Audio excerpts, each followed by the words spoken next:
Channel 3 Profile of Pride, brought to you by Canadian Airlines, offering more flights between Canada and Japan than any other airline. Theoren Fleury has played in them all. World Junior, Canada Cup, World Cup, Stanley Cup, World Championships, you name it, he's done it. For Theo, it's tough to make comparisons, but he does realize the magnitude of what's about to happen in Nagano. Well, this is definitely the biggest event that I think has ever happened to hockey, and you know, we want our sport to grow, we want the game to grow, and you know, there's no question that hockey is going to be the #1 sport over there just because of you know, having all the NHL athletes participate in the Olympic Games. Like most aspiring hockey players growing up, the NHL was first and foremost on his mind.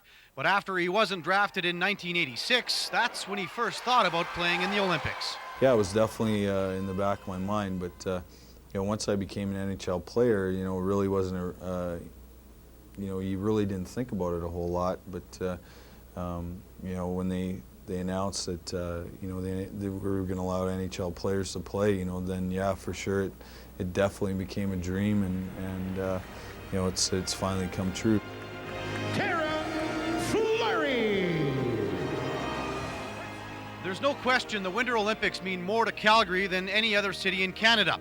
Having lived in Calgary the last 10 years, Fleury knows all about the Olympic spirit. It's the base of a lot of Canadian athletes. You know, we have you know, all the facilities left over from the '88 games. So you know, I remember you know, I raced against Susan Ock a couple years ago at the Oval, and you know, you get to meet the different athletes along the way. Without the support of his family, Fleury may not even be in the position he's in.